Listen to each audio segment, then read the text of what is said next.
आज हम इस वीडियो में यूपी बोर्ड 2024 क्लास 10th गणित का जो मॉडल पेपर होगा उसको हम समझेंगे कि जो क्वेश्चन पेपर होगा वो कैसा आएगा, उसमें कितने क्वेश्चन होंगे, क्या दिशा निर्देश दिए होंगे, तो उसको हम समझेंगे मॉडल पेपर। इसमें लिखा है कि जो पेपर है वो 3 घंटे 15 मिनट का होगा और जो 15 मिनट है वो परीक्षार्थियों को यानी कि जो एग्ज़ाम देने आए हैं उनको पेपर पढ़ने के लिए दिया जाएगा और सभी प्रश्न अनिवार्य हैं। जितने भी प्रश्न है वो हमें करना है और जो पेपर होगा उसमें 2 खंड है।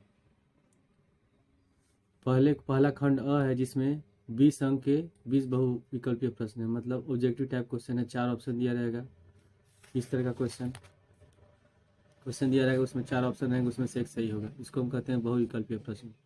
तो ये कुल 20 बहुविकल्पीय प्रश्न है। उसके बाद जो ये बहुविकल्पीय प्रश्न होंगे उनका जो आंसर होगा हमें कॉपी पे नहीं लिखना है, उसके लिए एक OMR शीट मिलेगा जिस पे हमें जो क्वेश्चन का आंसर होगा उसको गोला बना के करना होता है और उसे हम काटते नहीं हैं, ना ही इरेजर उस पर लगाते हैं, ना ही वाइटनर लगाते हैं। अगर हम ऐसा करेंगे तो वो नंबर काउंट नहीं होता है, उसका आंसर सही होगा तभी हम उसका नंबर हमें नहीं मिलता है। तो इस तरह का होगा, इस तरह का OMR शीट होगा, उत्तर पत्रक होगा जिसमें हमें गोला इस तरह भरना है। जो आंसर होगा, अगर सी वाला आंसर चाहिए तो सी पे हम करेंगे। तो भरने से पहले हम क्या करते हैं, जो जिला कोड होता है जो हमारे एडमिट कार्ड पे लिखा रहेगा प्रवेश पत्र पर, उसको लिखेंगे। केंद्र का कोड लिखते हैं, हमारा जो रोल नंबर होगा उसमें लिखेंगे।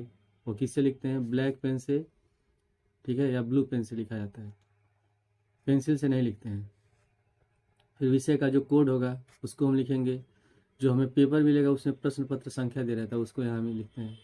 इसके बाद जो प्रश्न पत्र का जो सीरीज है उस पर लिखा रहेगा सीरीज AB या WB या WX BZ, इस तरह का सीरीज लिखा रहता है कैपिटल अक्षर में। तो उसको हम लिखते हैं, यहाँ पहला अक्षर लिखेंगे, यहाँ दूसरा अक्षर लिखेंगे। अगर A लिखा हुआ है, यहाँ B लिखा हुआ है तो A वाले को गोला लगाएंगे, और इसमें B लिखा है तो B को गोला लगाएंगे।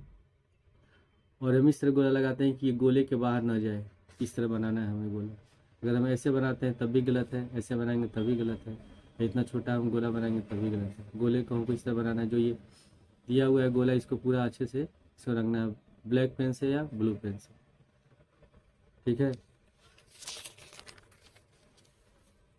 इसके बाद जो खंड ब है, खंड अ में तो 20 ऑब्जेक्टिव टाइप क्वेश्चन है, इसको हम का आंसर OMR शीट पे करना है। उसके बाद खंड ब में 50 अंक के संक्षिप्त उत्तर प्रकार या वर्णात्मक प्रश्न दिया गया है, इसमें कुल 5 प्रश्न है। तो यहाँ से ये खंड ब शुरू है। इसमें पहला प्रश्न दिया है, इसमें टोटल कितने हैं, 6 प्रश्न है, 1 2 3 4 5 6। और ये कितने नंबर के हैं, प्रत्येक प्रश्न पर जो अंक है वो 2 अंक मिल रहा है। उसके बाद जो दूसरा क्वेश्चन है इसमें से लिखा हुआ निम्नलिखित में किन्हीं 5 प्रश्नों को हल कीजिए। केवल 5 प्रश्न हमें करना है। टोटल इसमें कितने प्रश्न हैं, 1 2 3 4 5 6। तो इन 6 प्रश्नों में से कोई हमें 5 प्रश्न करने हैं, एक प्रश्न को छोड़ देना है, केवल 5 ही प्रश्न को हल करना है।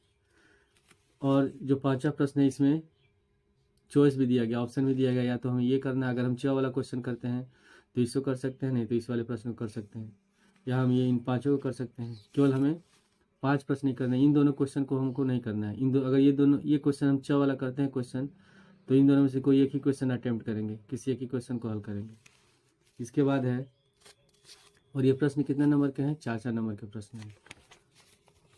इसके बाद चौथा प्रश्न में ये 2 क्वेश्चन दिया गया, इसमें अथवा करके है, तो इन दोनों में से कोई एक क्वेश्चन करना है, या तो हम इसको करेंगे नहीं तो इसको करेंगे, ठीक है। और जब हम क्वेश्चन लिखेंगे तो क्वेश्चन नंबर डाल के करते हैं क्वेश्चन, तो दोनों प्रश्न नहीं करना है, कोई दोनों में से एक प्रश्न करना है। उसी तरह ये 6 नंबर का प्रश्न है। इसके बाद जो 5वां प्रश्न है इसमें भी चॉइस दिया गया है, दोनों में से कोई एक प्रश्न करना है। तो जब हम पेपर सॉल्व करेंगे तो दोनों में से कोई एक क्वेश्चन करेंगे। और हमेशा ध्यान रखेंगे कि जब भी हम क्वेश्चन सॉल्व करें तो जो पहले मैथ में जो पहले क्वेश्चन हमें आता है जिसको हम पहले हल कर सकते हैं उसको करना चाहिए, और क्वेश्चन नंबर डाल देना चाहिए, फिर उसको सॉल्व करना चाहिए। और जो क्वेश्चन को हमें सॉल्व करने में ज़्यादा समय लग रहा है, उसको हम सबसे लास्ट में करें समय बचने के बाद। तो ये है गणित में 2024 में आने वाले प्रश्न पत्र का मॉडल। अगले वीडियो में मैं इस मॉडल पेपर को सॉल्व कर